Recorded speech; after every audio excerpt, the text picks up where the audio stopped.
छत्रपती शिवाजी महाराज की जय भवानी।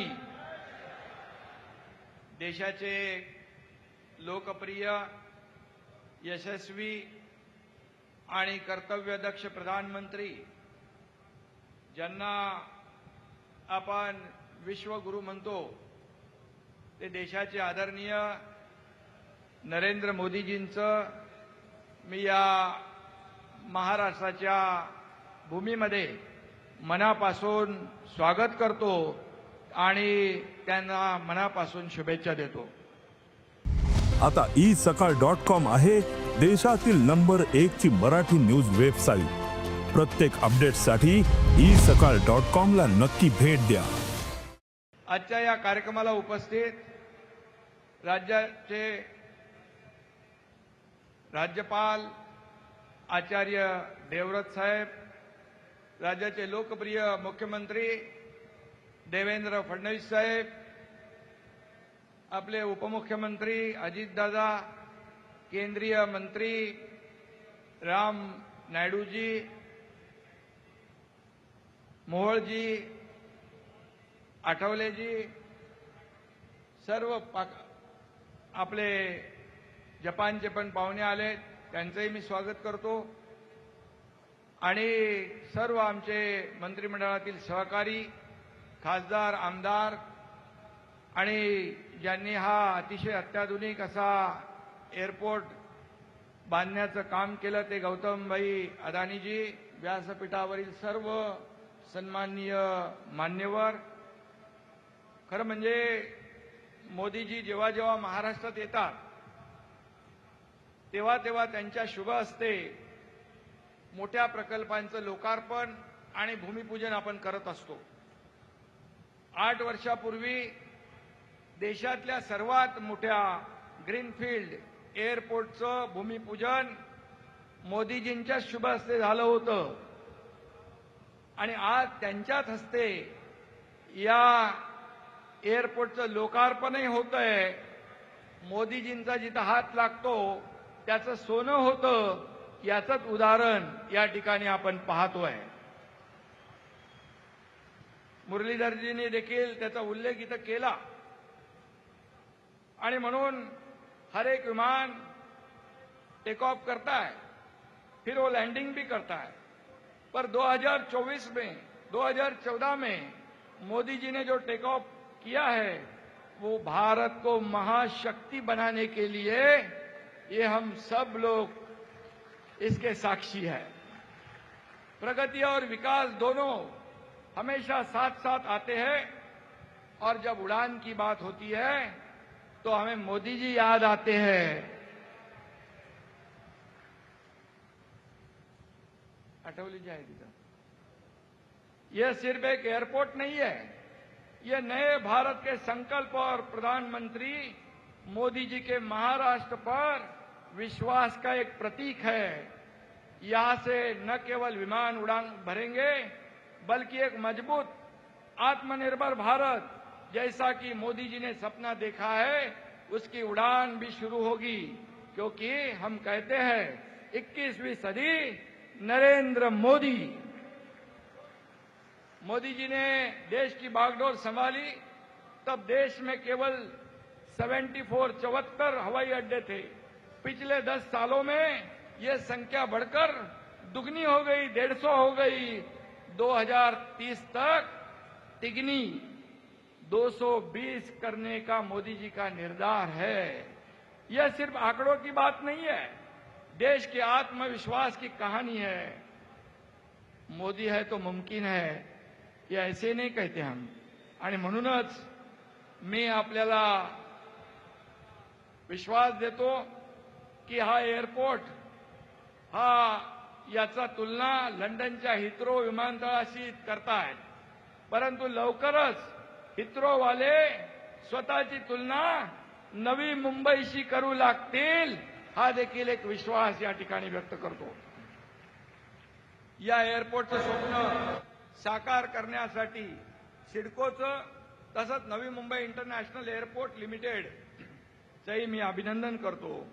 देशातल्या सर्वात लांब भुयारी मेट्रो 3 प्रकल्पाच्या दुसऱ्या टप्प्याचं देखील उद्घाटन मोदीजींच्या शुभ हस्ते होणार आहे.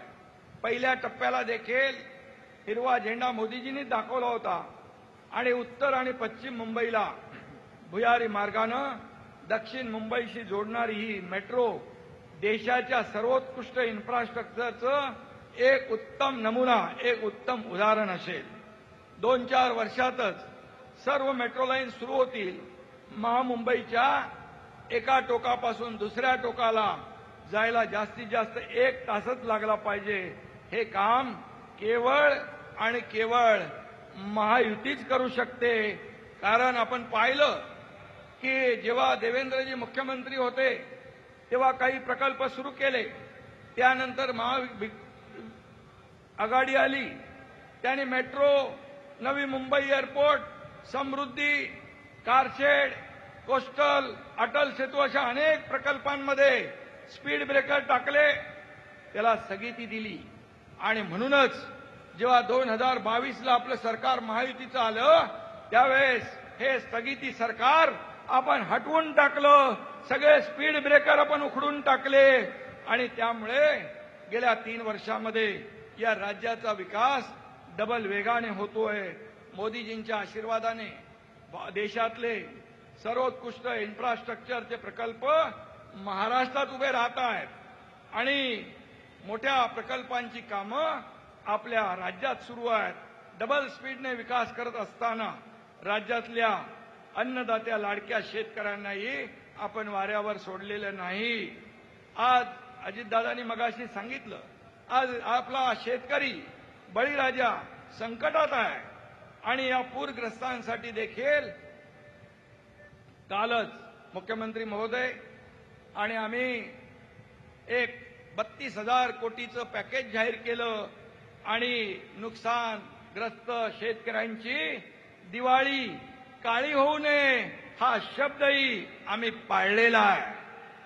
आणि म्हणून मोदी जी के नेतृत्व में केंद्र सरकार भी किसानों के पीछे हमेशा खड़ी रही है और पीएम किसान सम्मान निधि के माध्यम से मोदी जी ने अब तक राज्य के किसानों को 33,565 करोड़ रुपए दिए हैं.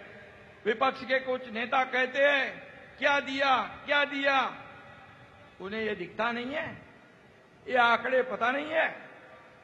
आणि म्हणून पण आपल्या शेतकऱ्याला बळीराजाला याची पूर्ण जाणीव आहे.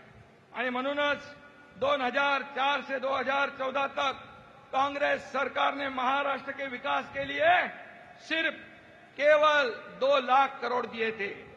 लेकिन पिछले 10 सालों में मोदी जी ने महाराष्ट्र को डबल टिबल नहीं 5 गुना 10 लाख करोड़ रुपए महाराष्ट्र के विकास को दिए हैं. और हमें विश्वास है आगे भी ये सहायता ऐसी शुरू रहेगी. मोदीजींचे हात हे देणारे आहेत. काँग्रेस आघाडीसारखे भ्रष्टाचार करून ओरबाडणारे नाहीयेत. काँग्रेसचं करप्शन फर्स्ट, मोदीजींचं नेशन फर्स्ट, हा फरक आहे, हा फरक आहे. आणि म्हणून कांग्रेस ने की देश की बर्बादी, अब देश देख रहा है विकास की आंधी.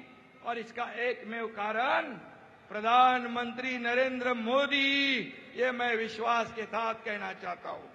त्यामुळे येणाऱ्या निवडणुकांमध्ये विकास आणि लोककल्याणाचा झेंडा हाती घेतलेली महायुतीच विजयी होईल. विजयी पताका फडकवणार महायुती, याबाबत माझ्या मनात शंका नाही आहे. पंतप्रधानांच्या हस्ते आज होणारं उद्घाटन ही त्याची उड्डाणाची सुरुवात आहे असा मी विश्वास व्यक्त करतो. जाता जाता एवढंच सांगतो, आनंदात ठेवू इथला वारकरी, आनंदात ठेवू इथला शेतकरी, आनंदात ठेवू इथला कष्टकरी. लाडक्या बहिणींचा आशीर्वाद भारी आणि मोदीजींच्या नेतृत्वात महाराष्ट्र घेईल उत्तुंग भरारी. मैं पुनः एकदा, मैं फिर एक बार आदरणीय प्रधानमंत्री मोदी जी को बहुत बहुत धन्यवाद देना चाहता हूं. बहुत बहुत उनका आभार व्यक्त करता हूं. ऐसा ही आपका आशीर्वाद, प्रेम, मार्गदर्शन महाराष्ट्र के साथ रहे। धन्यवाद। जय हिंद, जय महाराष्ट्र। देश विदेशातील प्रत्येक घडामोडींचे लाईव्ह अपडेट मिळवण्यासाठी आता साम टीव्हीच्या सर्व सोशल मीडिया प्लॅटफॉर्मला लाईक, फॉलो आणि सबस्क्राईब करा। तसंच सर्व नोटिफिकेशनसाठी बेल आयकॉन प्रेस करायला विसरू नका।